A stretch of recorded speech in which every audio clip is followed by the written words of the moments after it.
যাক যুবকটা যেহেতু আমার কাছ থেকে কোনো টাকা পয়সা নিবে না, কোনো দিরহাম নিবে না, তাহলে যুবকটাকে আমি নিয়ে নেই। যুবকটার কাঁধের মধ্যে গাঁটটিটা তুইলা দিলেন আমার নবীজি। এই গাঁটটি লয়া লয়া লয়া লয়া মহিলার পিছনে, মহিলার সামনে সামনে হাঁটে। আমার নবী ডাক দিয়া বলে, ও বুড়িমা, আপনি আমার পিছনে পিছনে আসেন, আমি আপনার সামনে সামনে যাই। আপনি দেখায়া দিবেন কোন পথ দিয়ে আমি আপনার গন্তব্যস্থানে যাব, আমি ওই পথে আমি রওনা হয়ে যাব। আমার নবী গাড়ি নিয়ে সামনে সামনে হাঁটে। মহিলা বুড়িমা দেখায়া দেয় সামনের দিক, ডান দিক, বাম দিক, এইরকম করে করে দেখায়া দেয় সারাটা রাস্তা। আমার নবী এত বড় গাড়ি মাথার মধ্যে লয়া লয়া মহিলার গন্তব্যস্থানের মধ্যে পৌঁছলেন। ওই জায়গার মধ্যে অনেকগুলা তাবু, তার যেই কওমের লোকেরা আছে, তার যেই প্রতিবেশীরা আছে, তারা সবাই এই জায়গার মধ্যে আইসা তাবু টানাইছে। মহিলাটা এই জায়গার মধ্যে আইসা উপস্থিত, ডাক দিয়ে বলে, বাবারে, এই জায়গাটার মধ্যে আমি থাকবো, গাঁটটিটা মাথা থেকে নামাও। আমার নবীর মাথা থেকে গাঁটটি নামাইলেন। গাটা মাথা থেকে গাঁটটি নামানোর পরে আমার নবীরে ডাক দিয়া বলে, হে যুবক, কে তুমি? তোমার পরিচয়টাই তো জানলাম না, তোমার নামটাই তো জানলাম না। তুমি আমার টাকাও নিলা না, মুদ্রাও নিলা না, কিছুই চাইলা না। এতটা পথ আমাকে তুমি গাঁটটিটা মাথায় কইরাই না দিলা। যুবক রে, এত ভালো যুবক কি এখন বর্তমান সমাজে দুনিয়ার জমিনে আছে নাকি? আমার নবী ডাক দিয়া বলে, বুড়িমা, মুহাম্মদের নাম কি তুমি শুনেছো? বলে, খাম, সে এত বড় খারাপ মানুষ। ও বুড়িমা, মুহাম্মদকে কি কোনোদিন দেখেছো? বলে, না, আমি কোনোদিন দেখি নাই। হ্যাঁ বুড়িমা, যেই মুহাম্মদের বই আজকে তুমি মদিনার জমিন ত্যাগ করলাম, আমি সেই মুহাম্মদ, আমি সেই মুহাম্মদ, আমি সেই মুহাম্মদ। হ্যাঁ বুড়িমা, তুমি আমাকে ভালো করে দেখে নাও, আমি খারাপ না ভালো, আমি খারাপ না ভালো। এই বুড়িমা দুইটা চোখের পানি ছাইরা দিলেন, আমার নবীর কদমের মধ্যে লোটায়া পইরা গেলেন। ইয়া রাসূলুল্লাহ, ইয়া হাবিবাল্লাহ, আমরা আপনাকে চিনতে পারি নাই গো নবীজি। প্রাণের নবী, আপনি মুহাম্মদ। মানুষ এত খারাপ খারাপ কথা আপনার নামে বলেছে, আপনি নাকি জুলুমবাজ, আপনি নাকি নির্যাতনবাজ, আপনি নাকি মানুষের উপর জুলুম করেন, অত্যাচার করেন। আমরা সেই ভয়ে আমরা ওই মদিনার জমিন থেকে পালাইতেছি। ইয়া রাসূলুল্লাহ, আপনার মতো তো মানুষই হয় না। আল্লাহু আকবার। ওগো নবীজি, আমি আপনার এতটা পথ আপনার মাথার মধ্যে এত বড় গাঁটটি দিয়া আপনারে আমি জায়গা পর্যন্ত আনাইলাম। নবী গো, আমার ভুল হয়ে গেছে, বেয়াদবি হয়ে গেছে, আপনি আমারে ক্ষমা করে দেন। বুড়িমা দইরা তার কওমের কাছে গেল, ডাক দিয়ে বলিল, আমার দূর দূরান্ত থেকে এসেছেন আল্লাহ প্রেমিক, রসুল প্রেমিক, অলি প্রেমিক, আমার মুরব্বী বাবারা, যুবক ভাইরা, স্কুল কলেজ ইউনিভার্সিটির আমার ছাত্র বন্ধুরা, পর্দারত অবলা সরল আমার মা ও বোনেরা, সকলের প্রতি আমার অন্তর থেকে সালাম। আসসালামু আলাইকুম ওয়া রাহমাতুল্লাহি ওয়া বারাকাতুহু।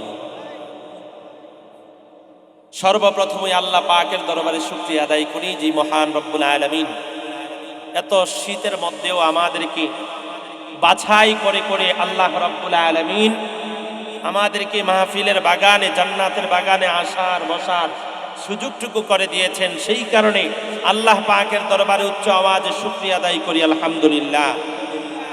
আমার মুসলমান বাবারা, ভাইয়েরা, আরেকবার শুকরিয়া আদায় করি যে আসমানের নিচে, জমিনের উপরে আমাদেরকে সেই মুনিব আখিরি জামানার পয়গাম্বর আহমদ মুস্তফা, মোহাম্মদ মুস্তফা, সাইয়্যিদুল মুরসালিন, রাহমাতুল লিল আলামিন, নূরে মুজাসসাম নবী, উম্মতের কান্ডারি নবী, দু জাহানের বাদশা নবী, নবী মুহাম্মদ রাসূলুল্লাহ সাল্লাল্লাহু আলাইহি ওয়াসাল্লামের উম্মত বানিয়ে দুনিয়ার জমিনে আমাদেরকে এই জান্নাতের বাগানে আসার সুযোগ করেছেন। সেই কারণে আল্লাহ পাকের দরবারে আরেকবার শুকরিয়া আদায় করি, আলহামদুলিল্লাহ। এই আসমান কার? এই জমিন কার? মাঝখানে দিয়ে আমরা বসবাস করতেছি, জুড়ে বলেন ঠিক কিনা? আজকে আমরা বাড়ি বাড়ি করি, জায়গা জায়গা করি, ঘরের মধ্যে এখনো বৈশা রয়েছি নিজের মনে কইরা, ভাই এই কোনো কিছু তোমার সঙ্গে যাবে না, মইরা দেওয়ার পরে তুমি একা আসছো, একা যাইতে হবে। জোরে বলেন ঠিক কিনা? মাঝখানে যা পাপ কামাই করছো, এই পাপের বোঝা তোমার লগে যাইব, নেক কামাই করছে এই নেকের বোঝা তোমার সাথে যাইবে। এইটাই দুনিয়ার খেলা, দুনিয়ার লীলা, দুনিয়ার পরিচয়। জোরে বলেন ঠিক কিনা? কিন্তু আমার আল্লাহ রাব্বুল আলামিন কেন আমরারে পাঠাইছে? আমার আল্লাহ কেন দুনিয়ার জমিনে আমাদেরকে পাঠাইছে?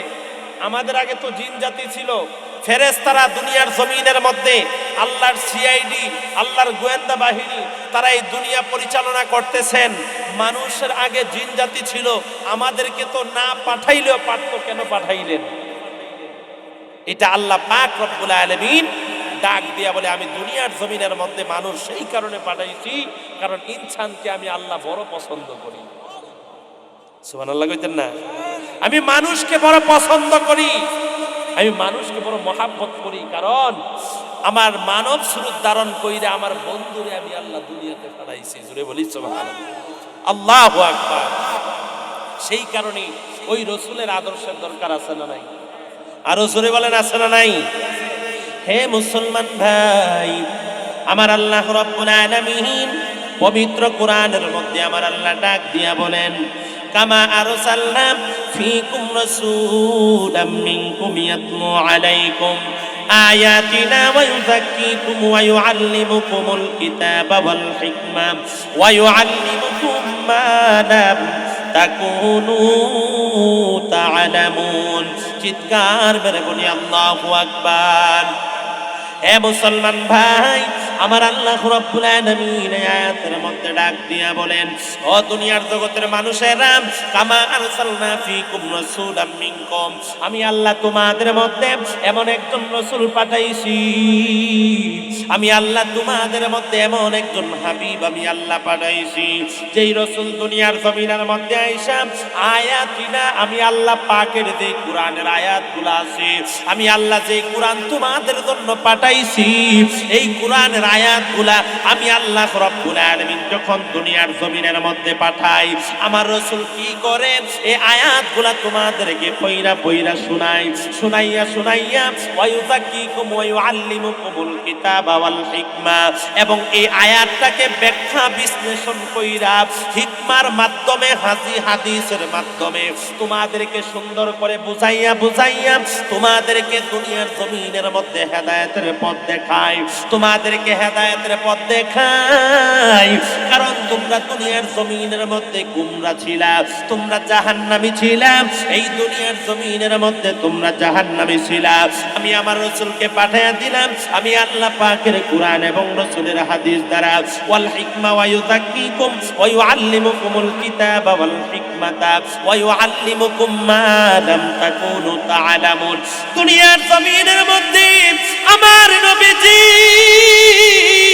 তোমাদেরকে কোরআন হাদিসের বাণী শুনাইয়া তোমাদেরকে হেদায়েত করে তোমাদের অন্তরের মধ্যে জ্ঞান ঢুকায়া দেয়, যেই জ্ঞান তোমাদের মধ্যে ছিল না, যেই জ্ঞান তোমরা জানতো না। চিৎকার মেরে বলেন সুবহানাল্লাহ। এ মুসলমান ভাই, আমার নবী যে দুনিয়ার জমিনের মধ্যে আসার আগে এই দুনিয়ার জমিনটা ছিল, এই দুনিয়ার জমিনের মধ্যে পাপ কর্ম ভরপুর ছিল। জোরে বলেন ঠিক কিনা? এই যুগটাকে বলতো আয়ামে জাহেলিয়াতের যুগ, কারণ এই যুগের মধ্যে কোনো দয়া মায়া ছিল, এই যুগের মধ্যে কোনো দয়া নাই, এই যুগের মধ্যে কোনো মায়া নাই। আমার আল্লাহ রাব্বুল আলামিন এমন একটা সময় আমার নবীজিকে রহমত বানায়া দুনিয়ার জমিনের মধ্যে পাঠাইছে। জোরে বলেন ঠিক কিনা? আমার আল্লাহ রাব্বুল আলামিন এই দুনিয়ার জমিনে বাবা আদম আলাইহিস সালাম থেকে এক এক করে আমার আল্লাহ রাব্বুল আলামিন এই দুনিয়ার জমিনের মধ্যে 1 লক্ষ মতান্তরে 2,24,000 পয়গাম্বর আমার আল্লাহ দুনিয়ার জমিনের মধ্যে পাঠাইছে। জোরে বলেন ঠিক কিনা? এ মুসলমান ভাই, 1 লক্ষ মতান্তরে 2,24,000 পয়গাম্বর, তাদের মধ্য থেকে কাউরে কিতাব দিছে, কাউরে কিতাব দেয় নাই। তার মধ্যে সর্বোত্তম কিতাব হলো 4খানা। জোরে বলেন কয়খানা? আরো জোরে বলেন কয়খানা? 4খানা কিতাব, তার মধ্যে আবার শ্রেষ্ঠ কিতাব হলো আল কুরআন। জোরে বলেন ঠিক কিনা?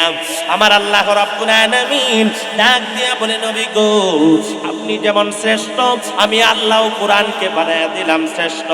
আপনি যেমন শ্রেষ্ঠ, আমি আল্লাহ রাব্বুল আলামিন আপনার উম্মতকেও শ্রেষ্ঠ বানায়া দিলাম। আপনি যেমন শ্রেষ্ঠ, আমি আল্লাহ আপনাকে, আমি আল্লাহ সম্মানও দিয়া দিলাম শ্রেষ্ঠ। দুনিয়ার জমিনের মধ্যে আপনি যেমন শ্রেষ্ঠ, আমি আল্লাহ আপনার উম্মতদেরকেও বানায়া দিলাম শ্রেষ্ঠ। নবী গো, দুনিয়ার জমিনের মধ্যে সকল উম্মতের, প্রত্যেকটা নবী রাসূলের উম্মতের দাম যদি এক পাল্লায় দেওয়া হয়, আপনার একজন উম্মতের দাম এক পাল্লায় দিলে আপনার উম্মতের দামটাই সবচাইতে বেশি হয়ে যাবে। চিৎকার মেরে বলি সুবহানাল্লাহ। এ মুসলমান ভাই, কেমন নবী আমরা পাইলাম? আমার নবীজি হাদিস শরীফের মধ্যে ডাক দিয়া বলে, আমার আল্লাহ রাব্বুল আলামিন, আমি নবীকে এতটা ভালোবেসেছি আমার আল্লাহ রাব্বুল আলামিন আমি নবীকে 5টি জিনিস স্পেশাল ভাবে উপহার দিয়েছে। জোরে বলেন কয়টি? আরো জোরে বলেন কয়টি? 5টি জিনিস আমার আল্লাহ আমার নবীকে উপহার দিয়েছেন, স্পেশাল ভাবে দিয়েছেন। হে মুসলমান ভাই, দুনিয়ার জমিনের মধ্যে আপনার যদি কোনো ঘনিষ্ঠ বন্ধু থাকে, আছে না নাই? ঘনিষ্ঠ বন্ধু যখন তার কোনো অনুষ্ঠান হয়, এই ঘনিষ্ঠ বন্ধুরে আপনি বড় ধরনের গিফট দেন। ঠিক না হুজুর? বড় ধরনের গিফট দেওয়া হয়। কেন কেন কেন? যদি তাকে বড় ধরনের গিফট যদি না হয়, তাহলে আমার ইজ্জত থাকবে না, সম্মান থাকবে না। ঠিক কিনা বলেন? কারণ আমার বন্ধু এই দুনিয়ার জমিনের মধ্যে, আমার বন্ধু আমারে বড় ভালোবাসে, বড় মহাব্বত করে, আমার বন্ধু আমারে বড় মায়া মমতা করে। আমি যদি তারে বড় ধরনের গিফট না দিই, আমার ইজ্জত থাকবে না। তেমনি ভাবে আমার আল্লাহ রাব্বুল আলামিন আমার নবীকে দুনিয়ার জমিনের মধ্যে পাঠাইয়া আমার আল্লাহ ডাক দিয়া বলে, বন্ধু রে, আমি আল্লাহ আপনাকে 5টি পুরস্কার আমি আল্লাহ আপনাকে দিলাম। এই পুরস্কার আমি আল্লাহ আর কোন নবী রাসূলকে আমি আল্লাহ দেই নাই, আমি আল্লাহ কোন পয়গাম্বরকে দেই নাই। শুধুমাত্র স্পেশাল ভাবে আপনার জন্য ইয়া রাসূলুল্লাহ পুরস্কার পাইয়া আপনি খুশি হইছেন কিনা? আমার নবী ডাক দিয়া বলে, ওগো প্রাণের মালিক, তুমি যে পুরস্কার আমাকে দিয়েছো, আমি এত খুশি হয়েছি, আমি এত সন্তুষ্ট হয়ে গেলাম। আল্লাহ গো, তোমার দরবারে শুকরিয়া আদায় করে আমার নবী আল্লাহর দরবারে নামাজ আদায় করেছেন। চিৎকার মেরে বলি সুবহানাল্লাহ। পুরস্কারগুলা জানার দরকার আছে না নাই? কার কার আছে? আল্লাহু আকবার। হে মুসলমান ভাই, আমার আল্লাহ রাব্বুল আলামিন দুনিয়ার জমিনের মধ্যে, আমার আল্লাহ রাব্বুল আলামিন পবিত্র কোরআনের মধ্যে বলেন, 1 নাম্বার পুরস্কার আমার আল্লাহ বলেন, নুসরাতু বির-রু'বি মাসিরাতা শাহর। 1 নাম্বার পুরস্কার হলো আমি আল্লাহ রাব্বুল আলামিন আমার নবীজিকে ভয় দিয়া দুনিয়ার জমিনের মধ্যে পাঠাইছি। চিৎকার মেরে বলি সুবহানাল্লাহ। কি দিয়া? আরো জোরে বলেন। এ মুসলমান ভাই, আমার আল্লাহ রাব্বুল আলামিন আমার নবীজিকে এত ভয় দিয়া দুনিয়ার জমিনের মধ্যে পাঠাইছি। আমার নবী কেমন ভয়, কেমন ভয়? বলবেন হুজুর, আমার নবীকে দেখলে তো মায়া লাগে, আমার নবীকে দেখার জন্য বড় পেরেশান। ঠিক কিনা বলেন? কত মানুষ আছে, কত আশেক আছে, গোপনে গোপনে নবীর জন্য কান্দে, আছে না নাই? রাত্রবেলা বিছানাটার মধ্যে মাথাটা লাগাইয়া 2টা চোখের পানি চাইরা কান্দে আর ডাক দিয়া বলে, আমার মনের বাসনা পুরাও গো রব্বানা, নবীর কাছে যাব মদিনা। বলেন, আমার মনের বাসনা পুরাও গো রব্বানা, নবীর কাছে যাব। আছেন নবী মদিনাতে দুরুদ পড়ো মহাব্বতে, আছেন নবী মদিনাতে দুরুদ পড়ো মহাব্বতে, ঘুমের ঘরে দেখা দিবেন দেরি করবেন না, আমার মনের বাসনা পুরাও গো রব্বানা, নবীর কাছে যাব মদিন। প্রেম করিল ওয়াইস কারানি, নবীর প্রেমে পাগলে তিনি, ঠিক কিনা বলেন? প্রেম করিল ওয়াইস কারানি, নবীর প্রেমে পাগলে তিনি, দন্তরাজি ব্যঙ্গে তিনি হইলেন দিওয়ানা, আমার মনের বাসনা পুরাও গো রব্বানা। মাশাআল্লাহ, নবীর কাছে যাব মদিনা। সকলে চিৎকার মেরে বলি আল্লাহু আকবার, আর চিল্লে বলি ইয়া রাসূলুল্লাহ। হে মুসলমান ভাই, আমার আল্লাহ রাব্বুল আলামিন ডাক দিয়া বলে, আমি আল্লাহ আমার নবীরে ভয় দিয়া পাঠাইছি। এই ভয়টা কোনো মুমিন ব্যক্তির জন্য নয়, এই ভয়টা কোনো ইমানদার ব্যক্তির জন্য নয়, এই ভয়টা হলো বেঈমানের জন্য, কাফেরের জন্য। এই ভয়টা হলো ইহুদির জন্য, এই ভয়টা হলো খ্রিস্টানের জন্য, বুদ্ধের জন্য, নাসারার জন্য। সারা দুনিয়ার জমিনে ঈমান আনে নাই, তারা দুনিয়ার জমিনের মধ্যে তারা আমার নবীকে দেখলেই ভয় লাগবে। আল্লাহু আকবার। আমার নবীজি যখন মক্কা ছেড়ে মদিনায় চলে যায়, আমার নবীজি মদিনার জমিনের মধ্যে যাবেন, এমন সময় মদিনার জমিনের লোকেরা তারার কিছু লোকেরা তাদের অন্তরের মধ্যে দুকদুকানি শুরু হয়ে গেল। তারা চিন্তা করে, হে মুহাম্মদ বড় খারাপ মানুষ, শুনেছি মুহাম্মদ নাকি মানুষদের দইরা হত্যা করে, মানুষদের উপরে জুলুম করে, মানুষদের উপরে নির্যাতন করে, মুহাম্মদ নাকি বড় খারাপ। না না, এই মদিনার জমিনের মধ্যে যদি আসে মুহাম্মদ তার দলবল লইয়া আমরারে মাইরা ফেলবে, আমরা এই জায়গার মধ্যে থাকবো না, আমরা সকলে এই জায়গার মধ্য থেকে চলে যাব, না থাকা যাবে না। এই কথা বলিয়া এই তার কিছু কওমের লোকেরা, কিছু লোকেরা কাফের বেদিনেরা তাদের আসবাবপত্র লইয়া এই জায়গা থেকে পালানো শুরু কইরা দিছে। কিন্তু একজন বৃদ্ধ মানুষ, বুড়ি মা, তার গাট্টিটা একটু বড় হয়ে গেল। এই বৃদ্ধ মানুষটা এই গাট্টি লইয়া যাইতে পারতেছে না।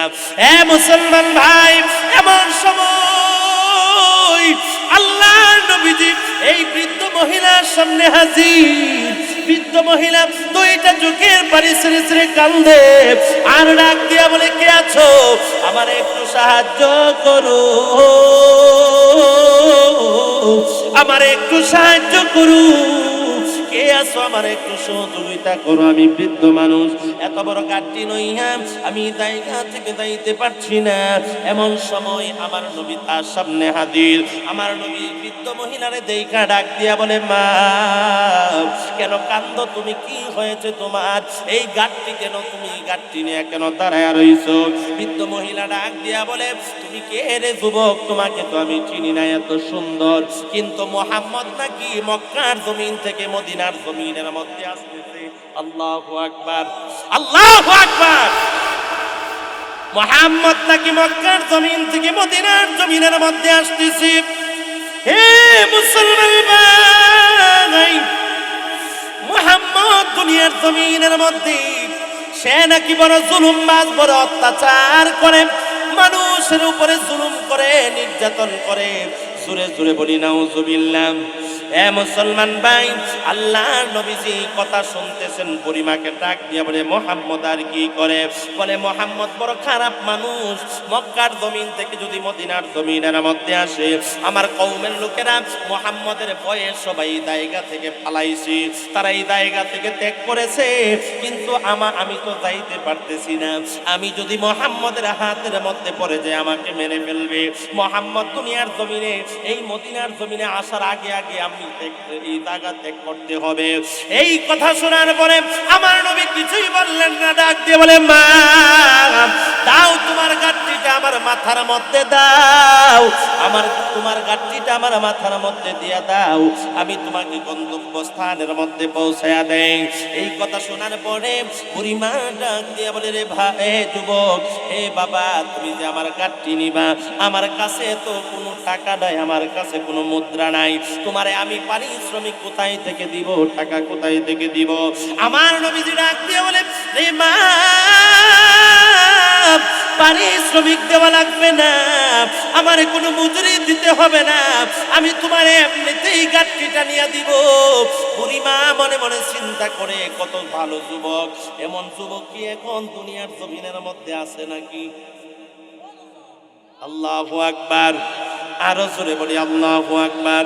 আমি যখন এই হাত ইশারা দিব আল্লাহু আকবার বলবেন, কারণ আল্লাহু আকবার তাসবির সাথে আর কোনো তাসবিহ লাগে না, আল্লাহু আকবারের এই স্লোগানের সাথে আর কোনো স্লোগান লাগে না। জোরে বলেন ঠিক কিনা?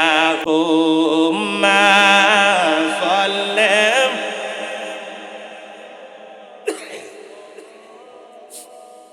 ওয়া আলা আলি সাইয়্যিদিনা। কান্দায়ো না, কান্দায়ো না আমার নবীরে, নবীরে কান্দাইলে কাঁদেবা হাসরে, নবী রে কান্দাইলে কাঁদেবা হাসরে। আল্লাহ, মাশাআল্লাহ, জোরে সাল্লে আলা ওয়া আলা আলি সাইয়্যিদিনা। সকলে জোরে জোরে বলি আল্লাহু আকবার, আর চিল্লে বলি ইয়া রাসূলুল্লাহ। এ মুসলমান ভাই, বুড়িমা মনে মনে চিন্তা করে, এত সুন্দর যুবক, এত ভালো মানুষ কি এখনের যুগে আছে নাকি?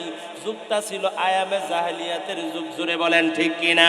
মহিলাটা মনে মনে চিন্তা করে, যাক, যুবকটা যেহেতু আমার কাছ থেকে কোনো টাকা পয়সা নিবে না, কোনো দিরহাম নিবে না, তাহলে যুবকটাকে আমি নিয়ে নেই। যুবকটার কাঁধের মধ্যে গাঁটটিটা তুইলা দিলেন। আমার নবীজি এই গাঁটটি লয়া লয়া লয়া লয়া মহিলার পিছনে, মহিলার সামনে সামনে হাঁটে। আমার নবী ডাক দিয়া বলে, ও বুড়িমা, আপনি আমার পিছনে পিছনে আসেন, আমি আপনার সামনে সামনে যাই, আপনি দেখায়া দিবেন কোন পথ দিয়ে আমি আপনার গন্তব্যস্থানে যাব, আমি ওই পথে আমি রওনা হয়ে যাব। আমার নবী গাড়ি নিয়ে সামনে সামনে হাঁটে, মহিলা বুড়িমা দেখায়া দেয় সামনের দিক, ডান দিক, বাম দিক, এইরকম করে করে দেখায়া দেয়। সারাটা রাস্তা আমার নবী এত বড় গাড়ি মাথার মধ্যে লয়া লয়া মহিলার গন্তব্যস্থানের মধ্যে বসলেন। ওই জায়গার মধ্যে অনেকগুলা তাবু, তার যেই কওমের লোকেরা আছে, তার যেই প্রতিবেশীরা আছে, তারা সবাই এই জায়গার মধ্যে আইসা তাবু টানাইছে। মহিলাটা এই জায়গার মধ্যে আইসা উপস্থিত, ডাক দিয়ে বলে, বাবারে, এই জায়গাটার মধ্যে আমি থাকবো, গাড়িটা মাথা থেকে নামাও। আমার নবীর মাথা থেকে গাড়ি নামাইলেন। গাটা মাথা থেকে গাড়ি নামানোর পরে আমার নবীর ডাক দিয়া বলে, হে যুবক, কে তুমি? তোমার পরিচয়টাই তো জানলাম না, তোমার নামটাই তো জানলাম না, তুমি আমার টাকাও নিলা না, মুদ্রাও নিলা না, কিছুই চাইলা না, এতটা পথ আমাকে তুমি গাড়িটা মাথায় কইরাই না দিলা। যুবক রে, এত ভালো যুবক কি এখন বর্তমান সমাজে দুনিয়ার জমিনে আছে নাকি? আমার নবী ডাক দিয়া বলে, বুড়িমা, মুহাম্মদের নাম কি তুমি শুনেছো? বলে, খাম, সে এত বড় খারাপ মানুষ। ও বুড়িমা, মুহাম্মদকে কি কোনোদিন দেখেছো? বলে, না, আমি কোনোদিন দেখি নাই। হ্যাঁ বুড়িমা, যেই মুহাম্মদের বই আজকে তুমি মদিনার জমিন ত্যাগ করলা, আমি সেই মুহাম্মদ, আমি সেই মোহাম্মদ, আমি সেই মোহাম্মদ। হ্যাঁ বুড়িমা, তুমি আমাকে ভালো করে দেখে নাও, আমি খারাপ না ভালো, আমি খারাপ না ভালো। এই বুড়িমা দুইটা চোখের পানি সাইরা দিলেন, আমার নবীর কদমের মধ্যে লোটায়া পইরা গেলেন। ইয়া রাসূলুল্লাহ, ইয়া হাবিবাল্লাহ, আমরা আপনাকে চিনতে পারি নাই গো নবীজি। প্রাণের নবী, আপনি মুহাম্মদ। মানুষ এত খারাপ খারাপ কথা আপনার নামে বলেছে, আপনি নাকি জুলুমবাজ, আপনি নাকি নির্যাতনবাজ, আপনি নাকি মানুষের উপর জুলুম করেন, অত্যাচার করেন। আমরা সেই ভয়ে আমরা ওই মদিনার জমিন থেকে পালাইতেছি। ইয়া রাসূলুল্লাহ, আপনার মতো তো মানুষই হয় না। আল্লাহু আকবার। ওগো নবীজি, আমি আপনার এতটা পথ আপনার মাথার মধ্যে এত বড় গাঁটটি দিয়া আপনারে আমি জায়গা পর্যন্ত আনাইলাম। নবী গো, আমার ভুল হয়ে গেছে, বেয়াদবি হয়ে গেছে, আপনি আমারে ক্ষমা করে দেন। বুড়িমা দইরা তার কওমের কাছে গেল, ডাক দিয়ে বলিল, আমার কওমের লোকেরা এই জায়গার মধ্যে আসো, যেই মুহাম্মদের বয়ে আমরা পালাতন করলাম। এই যে তাকায়া দেখো মুহাম্মদ, তোমরা কি জানো মুহাম্মদ কোনদিন খারাপ হতে পারে না। আমার গাঁটটি মাথার মধ্যে লইয়া লইয়া মুহাম্মদ আমার বাড়ির মধ্যে পৌঁছায়া দেয়, নিরাপদ স্থানে, নিরাপদ রাস্তা পার কইরা দেয়। যেই মানুষটার মধ্যে এত নম্র ভদ্রতা থাকে, যেই মানুষটার মধ্যে এত ভালোবাসা থাকে, এই মানুষটা কোনোদিন খারাপ হতে পারে না। চিৎকার মেরে বলেন ঠিক কিনা? মুসলমান বলল, আমার নবীজি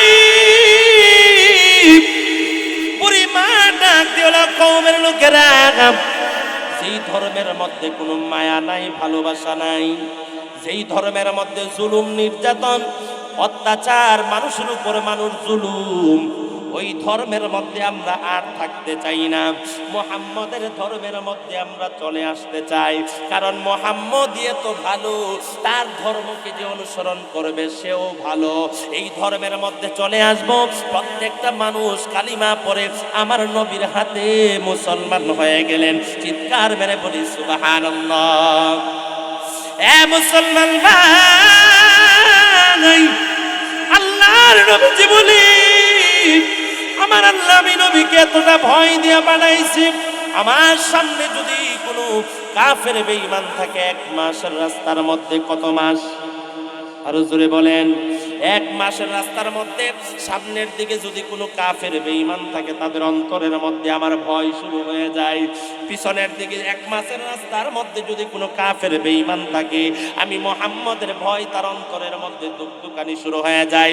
ডান দিকে এক মাসের রাস্তা, বাম দিকে এক মাসের রাস্তা, চতুর্দিকে এক মাসের রাস্তার মধ্যে যদি কোনো কাফের থাকে, আমি মুহাম্মদের ভয় তাদের অন্তরের মধ্যে কম্পন শুরু হয়ে যায়, কম্পন শুরু হয়ে যায়। কারণ হবেই তো, আমার আল্লাহ বলেছেন, আলো যেইখানে চলে আসে, অন্ধকার সেই জায়গা থেকে পালাই। জোরে বলেন, জোরে বলেন।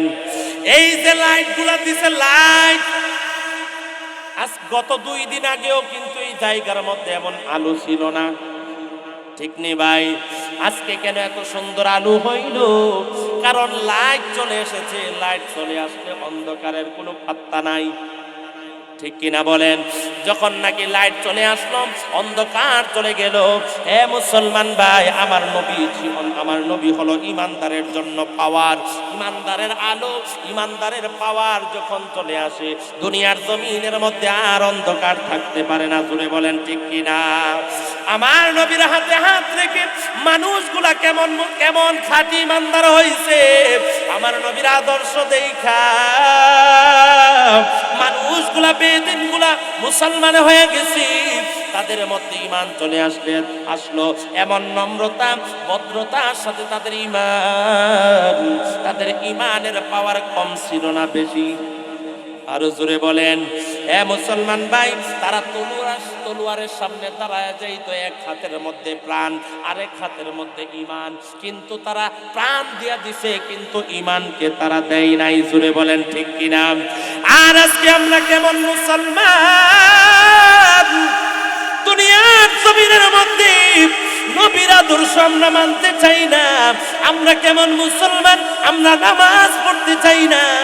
আমরা কেমন মুসলমান, আমরা রোজা রাখতে চাই না। আমরা কেমন মুসলমান, আমরা হজ করতে চাই না, যাকাত দিতে চাই না। দুনিয়ার জমিনের মধ্যে আমার রাসূলের আদর্শ অনুযায়ী আমরা চলতে চাই না। তারা দুনিয়ার জমিনের মধ্যে জীবনের পরোয়া করে নাই, জীবনের পরোয়া করে নাই। তারা আমার নবীর জন্য জিহাদ করেছে। জোরে বলেন ঠিক কিনা? কেমন আদর্শে আদর্শিত হয়েছে, লম্বা একটা হাদিস বলবো কিনা?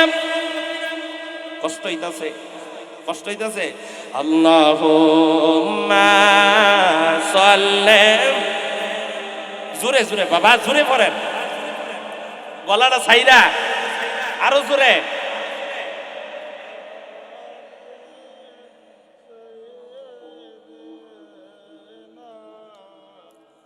محمد وعلى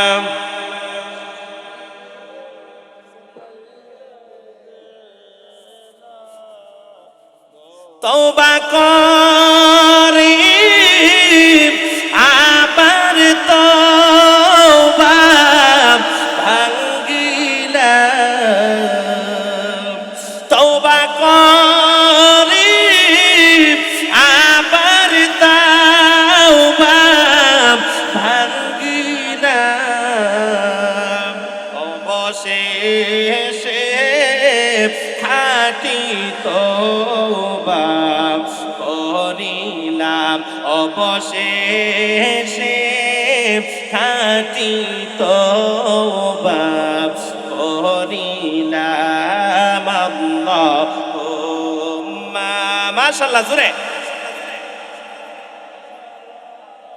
মুহাম্মাদ ওয়া আলা,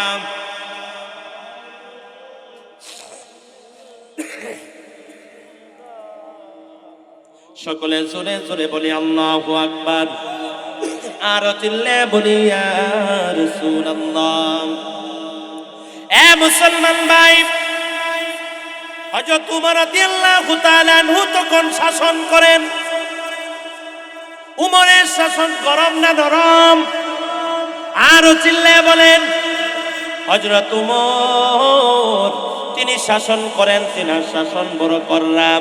এ মুসলমান ভাই, হযরত উমর রাদিয়াল্লাহু তাআলা আনহু তিনার শাসন আমলে দুইজন যুবক আয়েশা উমরের কাছে আয়েশা ডাক দিয়া বলে, রে আমিরুল মুমিনিন উমর, আমাদের একটা আরজি আছে, আমরা আপনার কাছে একটা বিচার নিয়ে এসেছি। একটা বিচার কি? আরো জোরে বলেন। আমাদের সমাজের মধ্যে বিচার আছে না নাই? সর্দার মাতব্বরের কাছে, এমপি সাহেবের কাছে, মন্ত্রী সাহেবের কাছে, নেতার কাছে আইসা বলে, ভাই একটা বিচার করা লাগবে, বড় সমস্যার মধ্যে পইরা আপনার কাছে আসছি, আপনি বিচারটা কইরা দেন। এমন দুনিয়ার জমিনের মধ্যে হয় কি হয় না? এ মুসলমান ভাই, দুইজন লোক আমিরুল মুমিনিনের কাছে আইসা ডাক দিয়া বলে, হে উমর, আপনার কাছে আমরা একটা বিচার নিয়ে এসেছি। হে উমর, আমাদের বিচারটা করে দিতে হবে। কি হয়েছে? আমিরুল মুমিনিন বলে, বলো তোমাদের নালিশ জানাও, কি বিচার করতে হবে? বলে, আমাদের বিচার হলো একজন যুবক আমাদের বাবাকে হত্যা করেছে। আল্লাহু আকবার। একজন যুবক আমাদের বাবাকে হত্যা করেছে, তাহলে এই যুবকের বিচার আমরা চাই, যুবকের বিচার চাই। আমিরুল মুমিনিন বসা থেকে দাঁড়িয়ে গেলেন, কি ব্যাপার? আমার শাসন আমলে একজন আরেকজনকে হত্যা করতে পারে, এইটা তো কিছুতেই সম্ভব না। কার এত বড় সাহস? কার এত বড় সাহস? এত বড় দুঃসাহস কে করেছে? দুনিয়ার জমিনের মধ্যে একজন আরেকজনকে হত্যা করেছে। আমিরুল মুমিনিন এই কথা শোনার পরে, আপনারা মনোযোগ দিয়ে এদিকে তাহে, আমি ওয়াজ করবো কারে লইয়া, আমি আপনারা কোনো মতিগতি বুঝতেছি না ভাই। এইরকম করে ওয়াজ করন যাইব? আপনারা যে আইসে নিচে বইছে বইয়া তাহক নিচে, এটা টাইম উপরে আননের দরকার আছে। উপরের থেকে নিচে বালা, এটা জানেননি? এটা জানেন? দরকারি টানাটানি করে ওয়াজের একটা পরিবেশ নষ্ট করে দেন। একটা ওয়াজটা গুছায় আনতে তো সময় লাগছে না ভাই? এই যে ওয়াজটা টাইম না গুছায় আনছে, আমার সময় লাগছে কিনা? আপনি একটা কারণে আমার ওয়াজটা দিলেন 12টা বাজাই, মনোযোগটা দিলেন নষ্ট কইরা। মানুষগুলা কি একটা মনোযোগে কথাগুলো শুনতেছিল।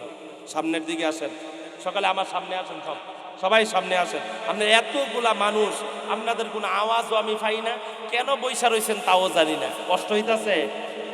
গলাটারে লাইনেন ভাই, এই জবানটা দিছে কেডা? আরো জোরে বলেন, কে দিছে? আরো সামনে, আরো সামনে আসেন, আমার সামনে আয়েন। আল্লাহুম্মা সাল্লি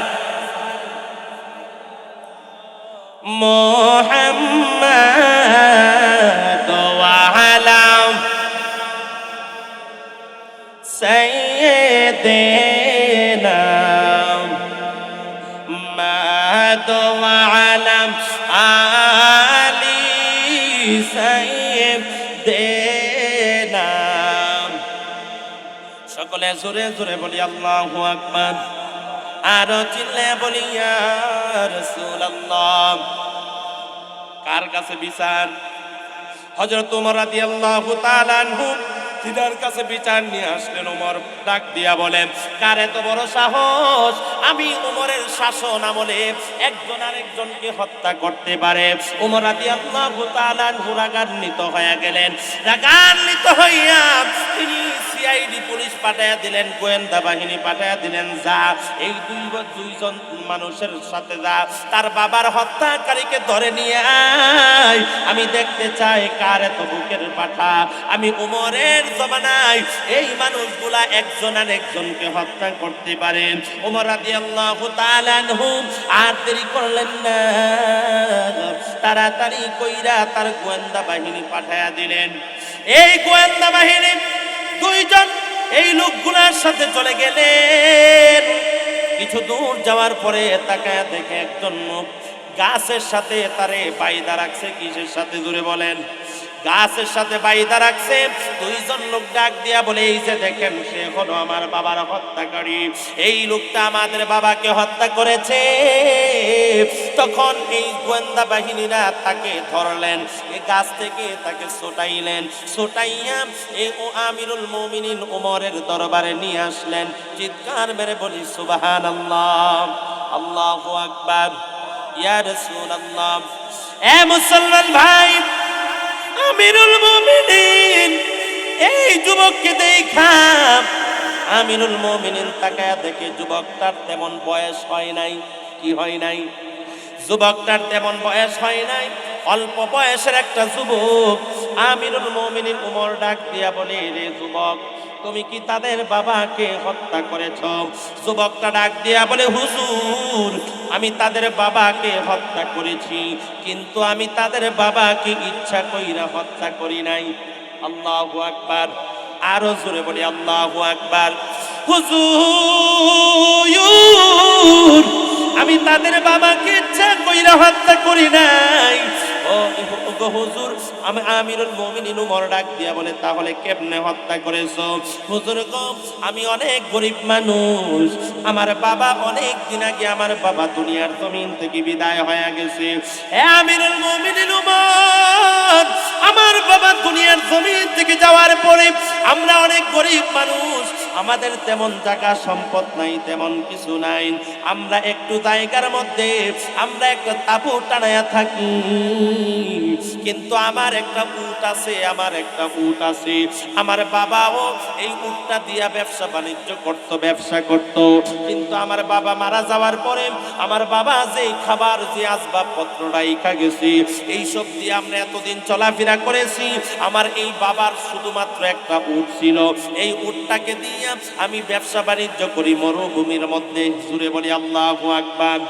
এ মুসলমান ভাই, উটকে মরুভূমির জাহাজ বলা হয়, ঠিক কিনা বলেন? উট হলো মরুভূমির জাহাজ, কারণ মরুভূমির মধ্যে উট দিয়া মানুষ মালামাল এইখান থেকে আরেক জায়গায় নে, এক বাজার থেকে আরেক বাজার, আরেক বাজার থেকে আরেক বাজার। কারণ উট দিয়া মরুভূমির মধ্যে চলতে বড় সুবিধা। জুড়ে বলেন ঠিক কিনা? এ আমিরুল মুমিনিন, এই উটটাকে দিয়ে আমি ব্যবসা বাণিজ্য করি। মানুষের মাল এক জায়গা থেকে আরেক জায়গার মধ্যে পৌঁছায়া দেয়। বর্তমান সমাজের মধ্যে যেমন আমরা অটো দিয়া মাল এক জায়গা থেকে আরেক জায়গার মধ্যে লয়া দেয়, সিএনজি দিয়া, ট্রাক দিয়া, পিকআপ দিয়া, আরব দেশের মধ্যে মরুভূমির মধ্যে দিয়া হয়। আমি একদিন এই রকম কইরা আমাদের জীবনটা বাঁচাই। আমাদের ঘরের মধ্যে আমার মা আছে, আমার আরেকটা ছোট ভাই আছে, ঘরের মধ্যে কামাই রুজি করার মতো কোনো মানুষ নাই। আমি ছোট মানুষ, এই ঘরের মধ্যে কামাই রুজি করার মতো মানুষ নাই দেখা আমি এই সংসারের হাল ধরেছি। আমিরুল মুমিনিন, আমি এই উটটাকে দিয়া আমি আমার রিজিকের ব্যবস্থা করি, আমার ফ্যামিলি চালাই, আমার সংসার চালাই। কিন্তু হঠাৎ কইরা একদিন মরুভূমির পথ আমি অতিক্রম করার পরে আমার শরীরটা একটু খারাপ লাগতেছে, আমার শরীরের মধ্যে বড় খারাপ লাগতেছে, শরীরের মধ্যে জ্বর চলে এসেছে।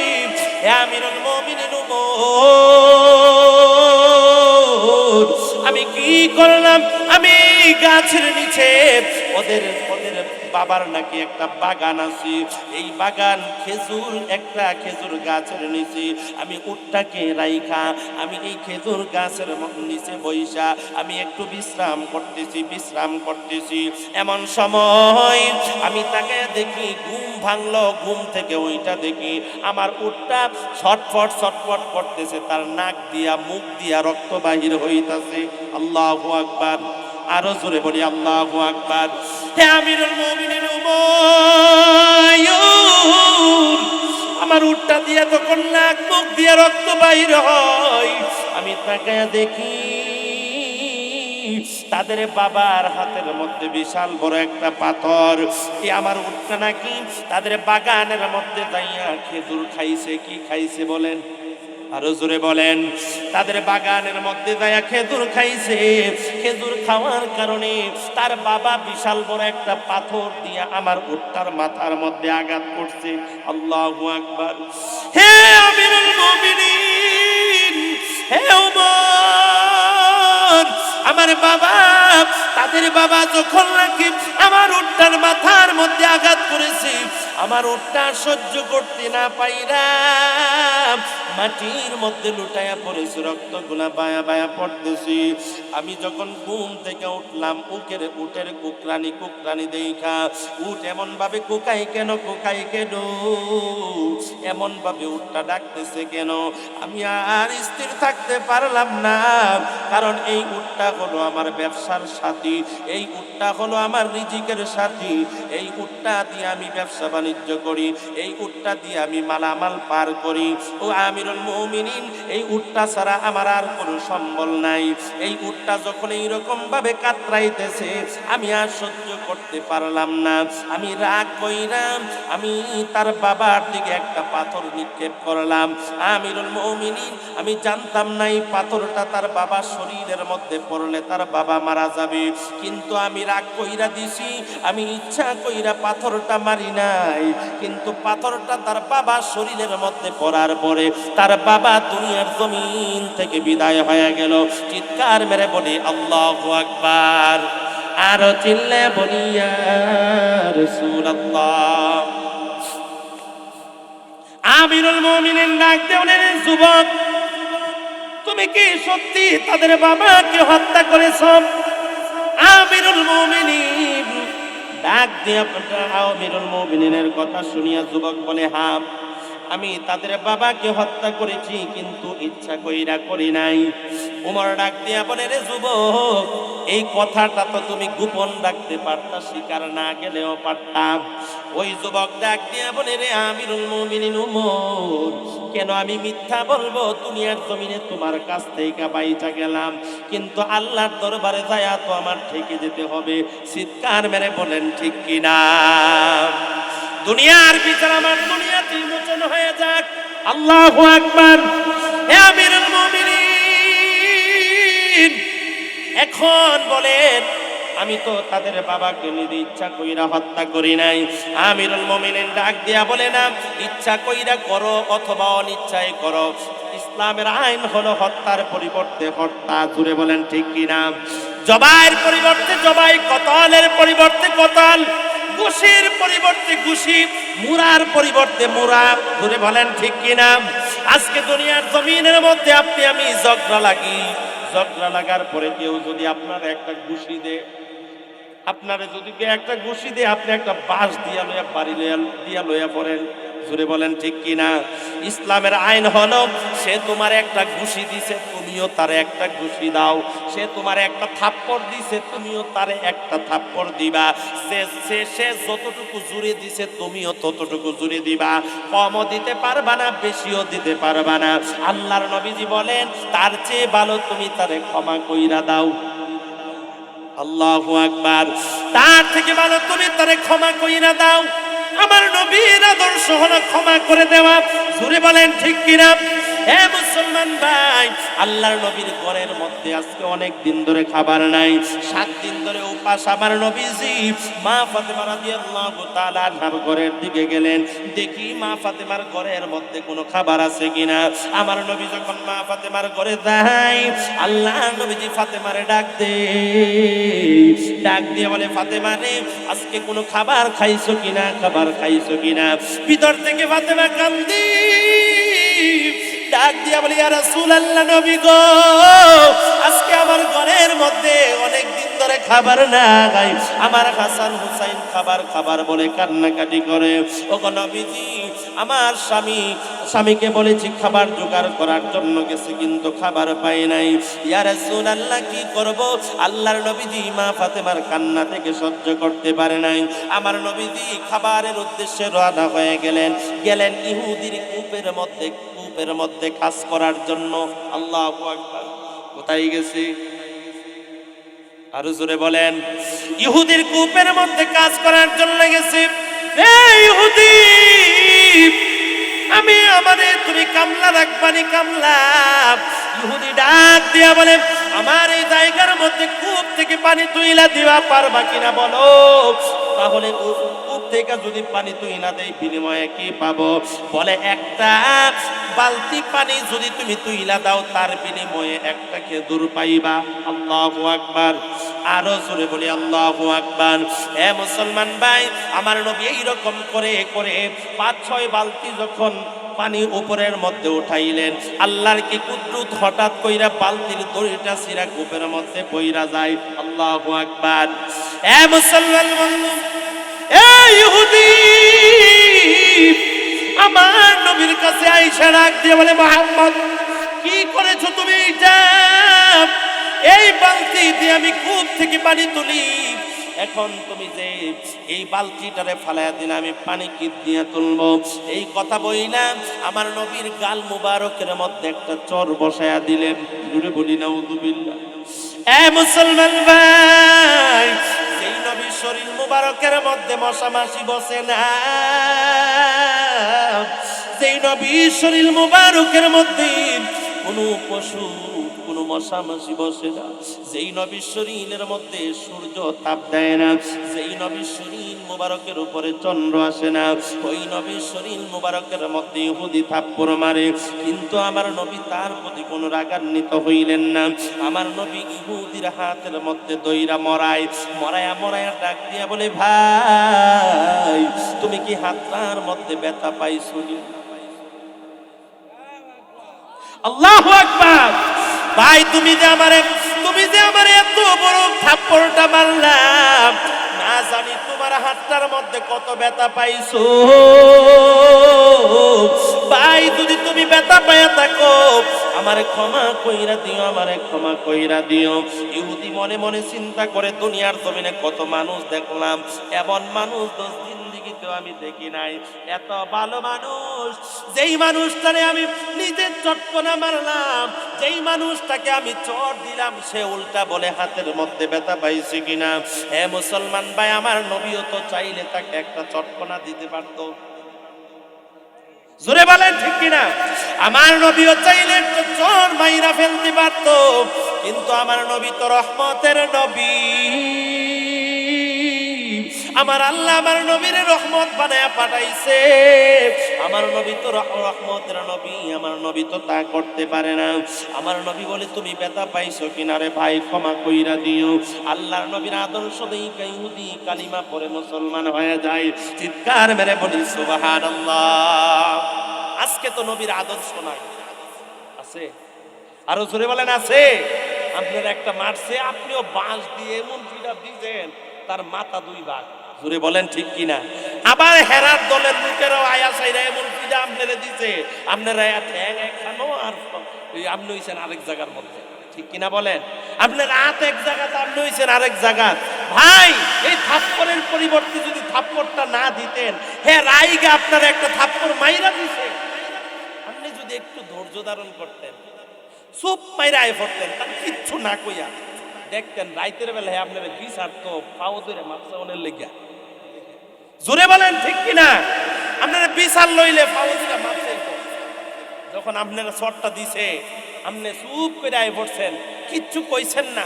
যাক প্রিয়া তোর জুত দিছে আল্লাহ, তুই আমরা মারছ, ঠিক আছে যা মারলে মারছ, এটা কই আয় পড়ছেন, দেখবেন যে তার অন্তরে এখান থেকে তার অন্তরে শুরু হয়ে গেছে কাপ। জোরে বলেন, জোরে বলেন ঠিক কিনা? আমার নবীর আদর্শ নাই দেখি কিন্তু ভাই আজকে এই অবস্থা। এ মুসলমান ভাই,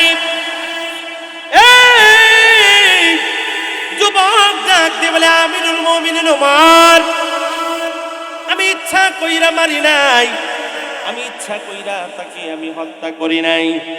আমিরুল মুমিনিন ওমর ডাক দিয়া বলে তুমি তো জানো হত্যার পরিবর্তে হত্যা, তুমি তাকে যেহেতু হত্যা করেছো, তুমি তার পরিবর্তে তুমিও হত্যার বিচার, তোমারও হত্যা হয়ে যাবে।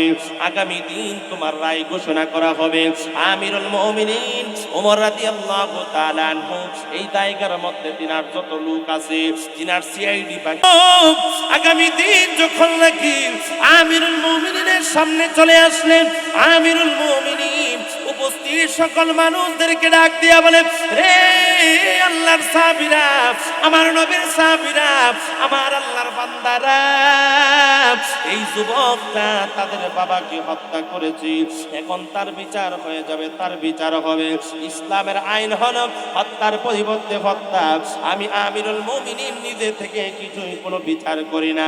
কুরআন হাদিস যে আইন আমাদেরকে শিক্ষা দিয়েছে, আমার রাসূল যে আদর্শ আমাদেরকে শিখায়া গিয়েছে, এই আদর্শ অবশ্যই অবশ্যই বাস্তবায়ন করা লাগবে।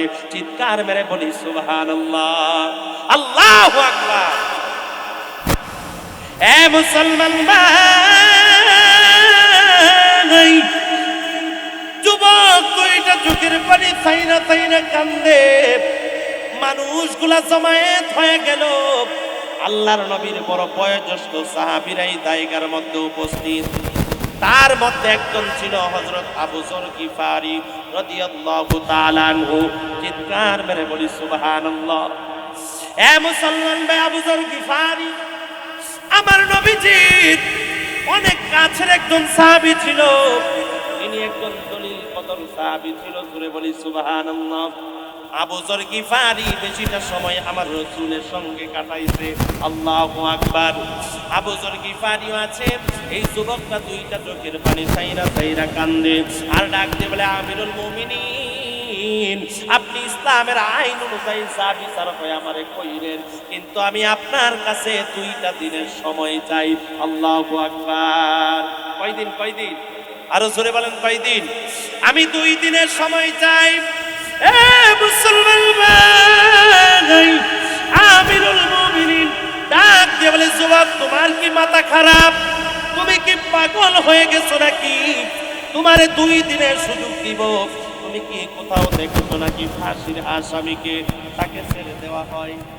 দেখছো নাকি দুনিয়াতে এমন আইন আছে নাকি ফাঁসির আসামিরে যদি ছাইরা দেয় হে কি করবে হে নিজেও জানে না। দূরে বলেন ঠিক কিনা?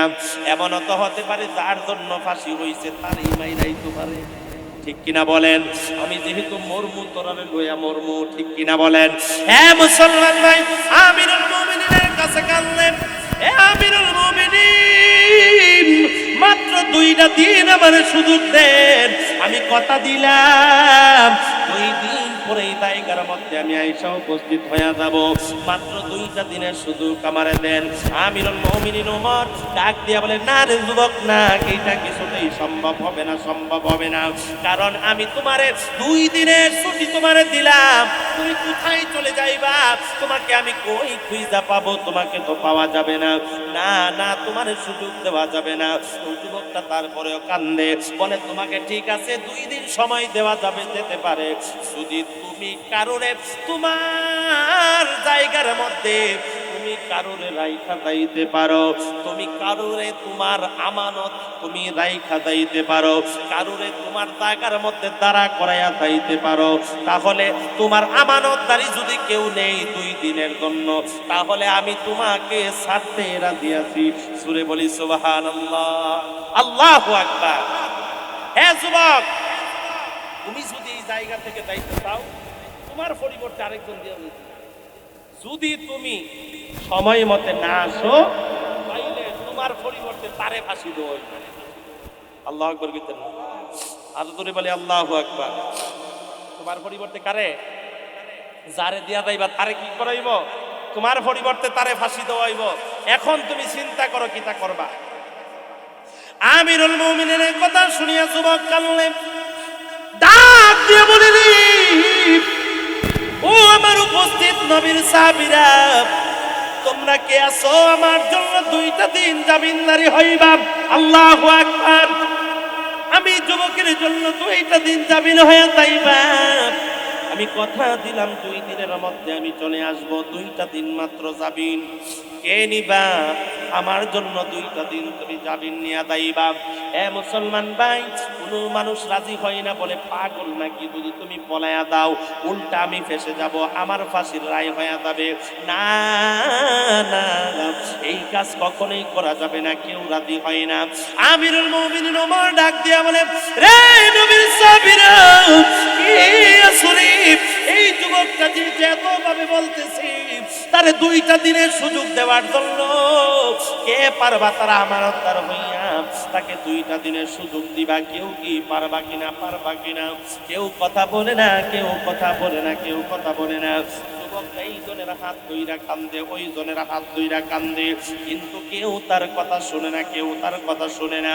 এমন সময় পিছন থেকে একটা আওয়াজ আসে, আমি যুবকের 2 দিনের আমানতদার হয়ে যাব। আল্লাহু আকবার।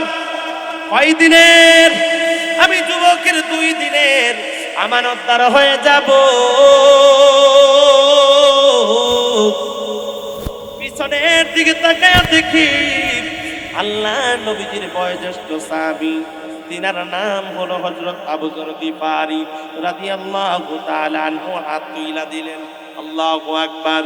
হযরত আবু যর গিফারী রাদিয়াল্লাহু তাআলা আনহু হাত তোলার পরে মানুষ তারে ডাক দিয়া বলে, বেটা, মরণের বড় স্বাদ হইছে, মরণের বুঝি বড় স্বাদ হইছে। তুমি কি জানো হে যুবক, মানুষ থেকে কোথায় চলে যাবে? তুমি তার 2 দিনের আমানতদারি হইয়া যাইবা। যুবক যদি না আসে, তাহলে তোমাকেই তো হত্যা করা হবে। তুমি এত বড় বোকা, ফাঁসির আসামি কি কেউ ছেড়ে দেয় নাকি? আবু যর গিফারী ডাক দিয়া বলে, রে আমিরুল মুমিনিন ওমর, আমি যুবকের 2 দিনের আমানতদার হয়ে গেলাম, এই যুবককে আপনি ছেড়ে দেন। এই যুবক যদি টাইম মতে না আসে, তাহলে আমি আবু যর গিফারী রে আপনি ফাঁসি দিয়া দিয়েন। চিৎকার মেরে বলি সুবহানাল্লাহ। আমার নবী দয়াল নবী, আমার নবী মায়ার নবী, উম্মতি উম্মতি বলে কাঁদেন মদিনায়, পাইলে নিরালাই গো নবী, আলাই পাইলে নিরালাই গো নবী। আমি 2 কদমে চুমু খাবো, 2 কদমে চুমু খাবো, ভোলা বালি মাখবো গায়, পাইলে নিরালাই গো নবী। আল্লাহুম্মা সাল্লি মাওলানা মুহাম্মদ ওয়া আলা, আওয়াজ করে বাবা জোরে, এর ইমানের আওয়াজ দিয়া, মাওলানা আল্লাহ তুমি দয়া করো, নসিব করো মদিনা, নবীজিকে না দেখাইয়া কবরে দেশে দিও না। আল্লাহুম্মা সাল্লি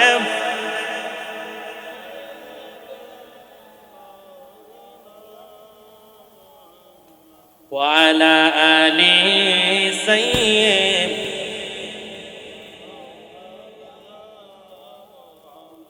সকলে জোরে জোরে বলি আল্লাহু আকবার, আরো চিল্লে বলি ইয়া রাসূলুল্লাহ। মানুষ আবু যর গিফারিরে মন্দ বলে, আচ্ছা কোনছে আপনি আমি যদি হইতাম কিতা কইতাম, ইডি কইতাম এ বেটা তোর পাগলে ধরছে, এই শেষ বয়সে আইসা তোর মরণের শ্বাস ডাকতে। একটা ফাঁসির আসামিরে ছাইরা দিলে, এখন মনে করেন যে ফাঁসির আসামিরে ছাইরা দিছে, এর কোনো ঠিক ঠিকানা পাওয়া দিব? হে কইতে কই যাইব, বাংলাদেশেই থাকবো না, ইন্ডিয়া যাইবো কানা, পাকিস্তান কোন দেশও যাইবো, হ্যাঁ নিজেই তো বলতে পারতো না। জোরে বলেন ঠিক কিনা? এ মুরব্বী ও কি তৈছো? এ ভাই উঠাউঠি করেন না, আমার মাহফিলে উঠতারে না কেউ, উঠলে আমার সমস্যা হয়ে থাকে, উঠবেন না।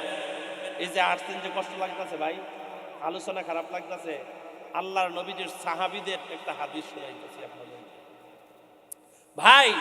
ইসলামটা কিভাবে আমরা যে ইসলাম পাইলাম আমাদের কাছে তো অতি সহজ মনে হইতেছে। জোরে বলেন ঠিক কিনা?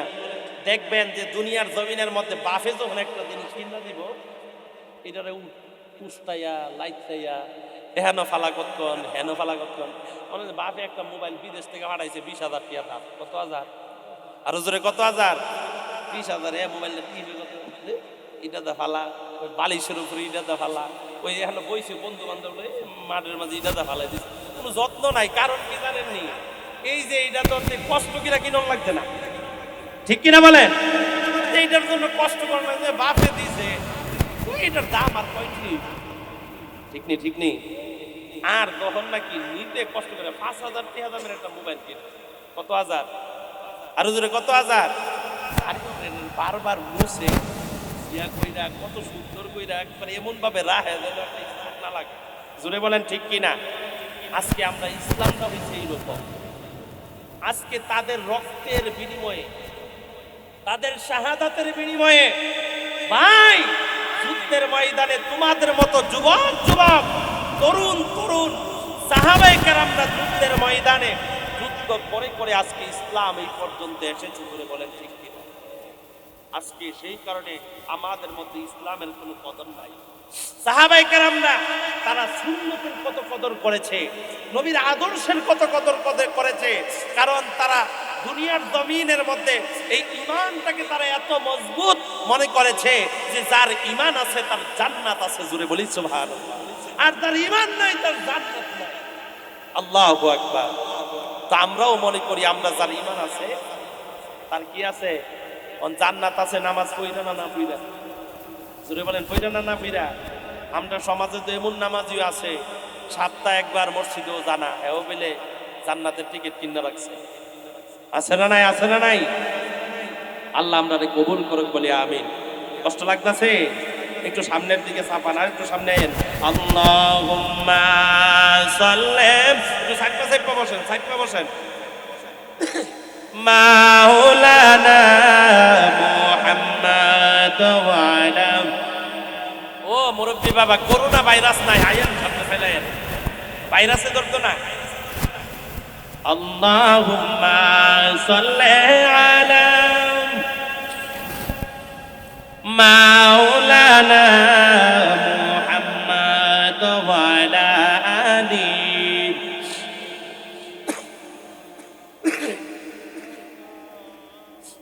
সকলে জোরে জোরে বলি আল্লাহু আকবার, আর চিল্লে বলি ইয়া রাসূলুল্লাহ।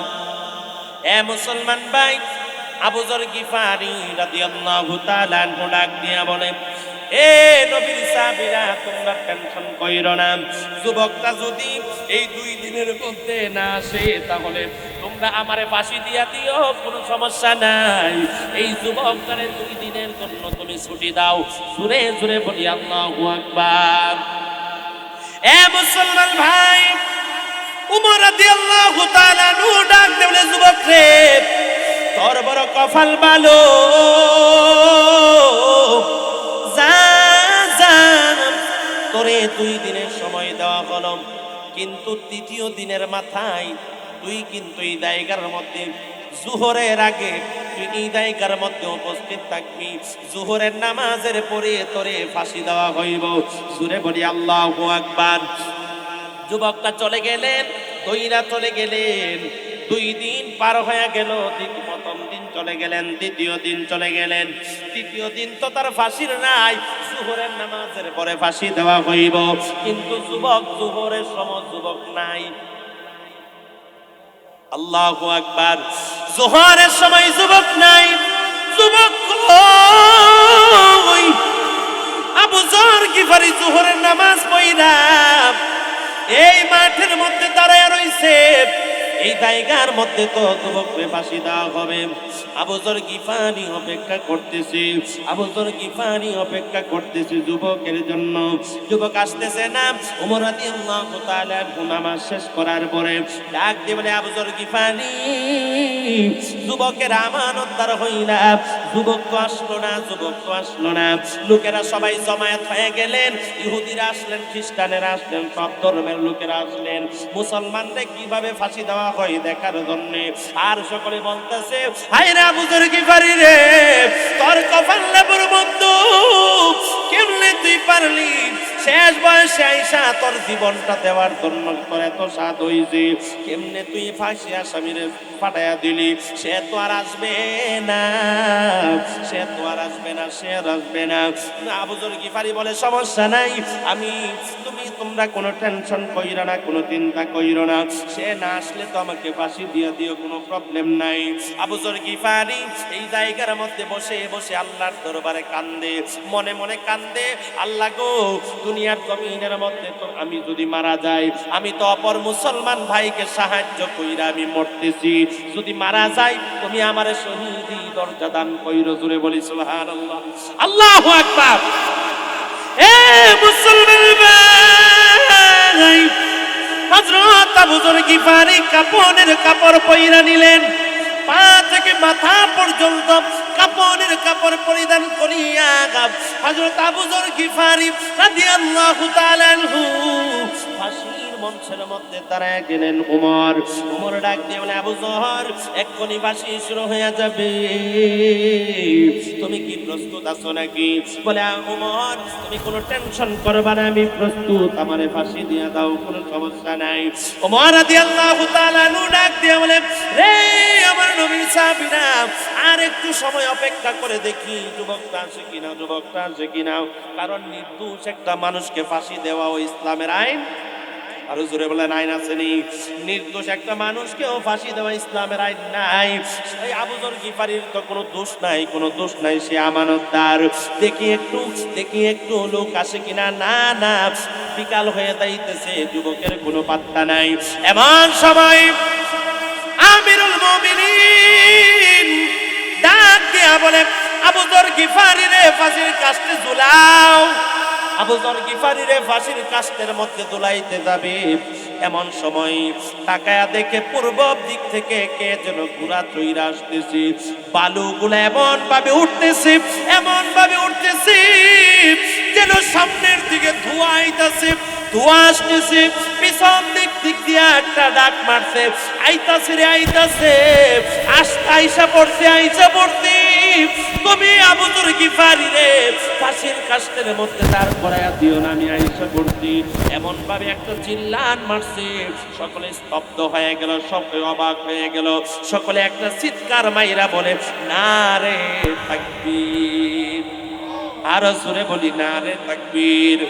সকলে একটা চিৎকার মাইরা তাকবীর মারছি। হে মুসলমান ভাই, আবু যর গিফারি সামনে আইসা যুবক তার কদমের মধ্যে আইসা পইরা গেছি। ডাক দিয়া বলে, হে আল্লাহর নবীর বয়োজ্যেষ্ঠ সাহাবী, এই জায়গার মধ্যে আমার আমানতদার কেউ হইল না, একমাত্র আপনি আমার আমানতদার হইলেন। কিন্তু কিন্তু আমি সময় মতো আমি আসতে পারলাম না, আমি আপনার কাছে ক্ষমা চাই, আপনি আমাকে ক্ষমা করে দিবেন।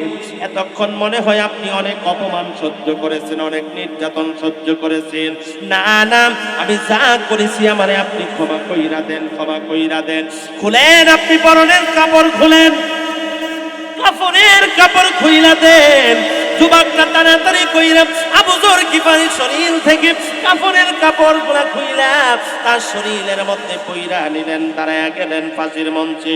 ডাক দিয়ে বলে, উমর এখন আমাকে ফাঁসি দেন, এখন আমাকে ফাঁসি দিয়া দেন, সমস্যা নাই। উমর রাদিয়াল্লাহু তাআলা আনহু ডাক দিয়ে বলে, যুবককে তোরে ফাঁসি দিব ঠিক আছে, কিন্তু তুই দেরি কইরা আইলি কেন, এইটা আগে বইলা ল। আল্লাহু আকবার। এমন একজন সাহাবী রে, এখন তো আবু যর গিফারীর প্রাণ চলে যাইতো, ঠিক কিনা বলেন? আবু যর গিফারীর প্রাণ চলে যাইতো, কেন তুই দেরি কইরা আইলি? দুইটা দিন তোরে আমানতদার ছিল, দুইটা দিন তোর আমানতদার ছিল, তোর তো উচিত ছিল সময় মতো চলে আসা, তোর তো উচিত ছিল। যুবক দুইটা চোখের পানি সাইরা সাইরা কান্দে আর ডাক দিয়া বলে, উমর, আমিরুল মুমিনিন উমর, এই দুনিয়ার জমিনের মধ্যে আমি যে আমার উটটা দিয়ে কাজকর্ম করতাম, কিছু লোক আমার কাছে দেনা ছিল, পাওনা ছিল। আল্লাহু আকবার। আমার কাছে কিছু লোক টাকা পাইতো, আমি এই টাকাগুলো আমি কি করলাম, মানুষের বাড়ি বাড়ি যাইয়া আমি তাদের টাকাগুলো আমি পরিশোধ করিয়া দিলাম। পরিশোধ, দয়াল আল্লাহ দয়া করো, নসিব করো মদিনা, নবীজিকে না দেখাইয়া কবর দেশে নিও না, আল্লাহুম্মা। প্রাণ খুলে মাওলানা মুহাম্মদ ওয়ালা মাওলানা। সকলে জোরে জোরে বলি আল্লাহু আকবার, আর চিল্লে বলি ইয়া রাসূলুল্লাহ। এ মুসলমান ভাই, এই যুবক ডাক দিয়ে বলে, হুজুর আমার কাছে কিছু লোক টাকা পাইতো, আমি তাদের টাকাগুলা দিয়ে আসলাম, কিন্তু একজন ব্যক্তি আমার কাছে টাকা পায়, তার বাড়িটা একটু দূরে। আমি তার বাড়ির মধ্যে গেলাম, যাওয়ার পরে দেখি সে বাড়ির মধ্যে নাই। আমি তার বাড়ির মধ্যে অপেক্ষা করলাম, অনেকক্ষণ পর্যন্ত অপেক্ষা করার পরে তাকে পাইলাম না। তার পরিবারকে বাড়িতে জিজ্ঞাসা করলাম, গেল কোথায়? বলে এমন জায়গার মধ্যে, বাজারের মধ্যে সে বাজারের মধ্যে ব্যবসার জন্য গেছি। আমি তখন ওই বাজারের মধ্যে গেলাম, ওই বাজারের মধ্যে তাই আমি তারে খুঁজতে খুঁজতে আমার বড় দেরি হয়ে গেছি। এ আমিরুল মুমিনিন উমর, আমি তার টাকাটা দিয়া আসতে আসতে আমার দেরি হয়ে গেছে, কারণ আমি তো দুনিয়ার জমিন থেকে চলে যাব আল্লাহর দরবারে। আমি দুনিয়ার জমিন থেকে চলে যাওয়ার পরে আমি যদি তার টাকা না দিয়া যাই, তাহলে হাসরের ময়দানে আমি আল্লাহর সামনে দাঁড়াইতে পারবো না। চিৎকার মেরে বলি সুবহানাল্লাহ। যুবকের কথা শুনে উমর স্তব্ধ হয়ে গেলেন। হে যুবক, তুমি তো তাদেরকে টাকা না দিলেও পারতাম। যুবক ডাক দিয়ে বলে, আমিরুল মুমিনিন, দুনিয়ার জমিনের মধ্যে আমি আমার রাসূলের আদর্শে বড় হয়েছি। আল্লাহু আকবার। আমি আমার রাসূলের আদর্শে বড় হয়েছি। এই দুনিয়ার জমিনের মধ্যে এই মানুষের টাকা বাইরা আমি কবরের মধ্যে যাব। আল্লাহর নবী যদি আমার ডাক দিয়া বলে, রে যুবক, দুনিয়ার জমিনের মধ্যে আমি রাসূলের আদর্শ তুই কতটুকু পালন করছো, কতটুকু মানছো, বলো বলো বলো। সেদিন আমি আল্লাহ আমার রাসূলের সামনে দাঁড়ায় কথা বলতে পারবো না। আর আমার রাসূল যদি আমার কাছ থেকে মুখ ফিরাইয়া নেয়, তাহলে আমার তো কোনো উপায় থাকবে না। জোরে বলি সুবহানাল্লাহ।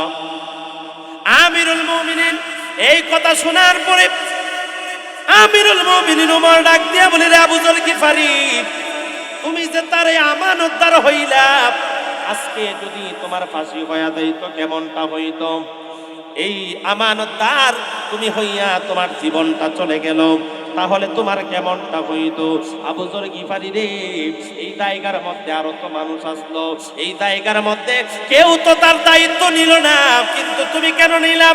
আল্লাহর নবীর বয়োজ্যেষ্ঠ সাহাবী আবু যর গিফারি রাদিয়াল্লাহু তাআলা আনহু ডাক দিয়া বলে, হে আমিরুল মুমিনিন ওমর, আল্লাহর নবীর আদর্শ হইল একজন মুসলমান বিপদের মধ্যে পড়ছে আর একজন মুসলমান তাকে সাহায্য করা। জোরে বলেন ঠিক কিনা? আমার ছোট ভাই, আমার মুসলমান ভাই বিপদের মধ্যে পড়েছে, আমি আবু যর গিফারি থাইকা তাকে সাহায্য করব না, তা তো হয় না। আল্লাহর নবীজি যদি বলে হাসরের ময়দানে, বলে আবু যর গিফারি রে, আমি নবীজি তোরে কত ভালোবাসতাম, তোরে কত মহব্বত করতাম, আজকে আমার একটা উম্মত, তোর একটা ভাই বিপদের মধ্যে পড়ছে, তুই তার উপকার করলি না, তুই তাকে সাহায্য করলি না। হে আবু যর গিফারি, আজকে আমি তোকে আমি নবী সুপারিশ করব না, আমি নবী তোকে আজকে আমি পছন্দ করি না, চলে যা। তাইলে আমার কি উপায় হবে? আমার জীবন চলে যাক, কিন্তু আমার রাসূলের আদর্শ বাস্তবায়ন করতে চাই। চিৎকার মেরে বলি সুবহানাল্লাহ। এই কথা শোনার পরে দুইজন যুবক ডাক দিয়ে বলে, হে আমিরুল মুমিনিন ওমর, আমার রাসূলের আদর্শ যদি এত সুন্দর হয়, আমার রাসূলের বাণী যদি আদর্শ যদি এত সুন্দর হয়, হাসরের ময়দানে যদি আমার রাসূল ডাক দিয়ে বলে, হে যুবক, তোদের বাবাকে তো এই যুবকটা ইচ্ছা কইরা হত্যা করে নাই, তোরা তো চাইলে তাদেরকে ক্ষমা কইরা দিতে পারতি, তোরা তো ক্ষমা করস নাই। আমার নবী যদি হাসরের ময়দানে আমাদের কাছ থেকে মুখ ফিরায় নেয়, তাহলে আমাদের উপায় থাকবে না। না না, আজকে আমি তাদেরকে ক্ষমা করে দিলাম। হে ওমর, তাকে আর ফাঁসি দিতে হবে না, আমাদের বাবার হত্যার বিচার আর চাই না। আমার রাসূলের আদর্শ যদি এত সুন্দর হয়ে থাকে, আমার মুসলমান ভাইকে আমি ফাঁসাইতে চাই না, মারতে চাই না। আমি আল্লাহ রাসূলের সাথে, আমার নবীর সাথে আমরা জান্নাত চাই। চিৎকার মেরে বলি সুবহানাল্লাহ। নবীর আদর্শ দরকার আছে না নাই? এ ভাই, আজকে দুনিয়ার জমিনের মধ্যে রাসূলের আদর্শ ধরো, দেখবা সব ঠিক হয়ে যাবে। দুনিয়ার জমিনের মধ্যে বিপদের মধ্যে পড়েছো, নামাজে দাঁড়াও, দেখবা সব ঠিক হয়ে গেছে। তুমি সমস্যার মধ্যে আছো, আজকে ব্যাংকের মধ্যে, আজকে বিদেশে যাওয়ার জন্য 10 লাখ 15 লাখ 20 লাখ টাকা লইয়া মানুষের লোক কিছু আছে কিনা? এই বিয়া কথা কর নাকি আসেনি? 10 লাখ 20 লাখ 15 লাখ লইয়া লইয়া কই ঘুরে, মানুষের পিছে ঘুরে। আমি বলবো ভাই, তুমি তো সবচেয়ে বড় বোকা, কারণ তুমি 20 লাখ টাকা লইয়া মানুষের পিছে ঘুরো কি আল্লাহর পিছে ঘুরো? যেই মালিক তোমার বিদেশে নিয়ে দেবে তার পিছে ঘুরো, ঠিক কিনা বলে? আমার মুসলমান বাবারা, ভাইরা, আমার জন্য সকলে দোয়া করবেন। আমি খুবই অসুস্থ মানুষ, অনেক অসুস্থ, তারপরে আমার ভাই দাওয়াত করছে, আমার বয়স শুনলেই বুঝতেছেন যে আসলে খুবই অসুস্থ। আমার মুখের অবস্থাও দেখতেছেন খুবই খারাপ। আজকে অনেক দিন ধরে মাহফিল, একটানা মাহফিলের মধ্যে, তো আপনাদের ভালোবাসায় দুয়ায় আল্লাহ করাইতাছে, যতটুকু পারি করতেছি, যতটুকু চেষ্টা করি আপনাদেরকে সন্তুষ্ট রাখার জন্য। আমি তো সন্তুষ্টর মালিক না, মালিক কে? আরো জোরে বলেন কে? আল্লাহর মেহেরবানি তো বলি, যতটুকু বলছি ইনশাল্লাহ আমল করার চেষ্টা করবেন ভাই। আমার রাসূলের আদর্শের দরকার, আমার রাসূলের আদর্শটা একদম এমন ভাবে গ্রহণ করবেন যেন আমার রাসূলের আদর্শটা দিয়ে আমরা যেন জান্নাতে যেতে পারি। সুন্নিয়তের প্রচারের স্বার্থে ভিডিওটি লাইক, কমেন্ট ও বেশি বেশি শেয়ার করুন। আমাদের সাথেই থাকুন।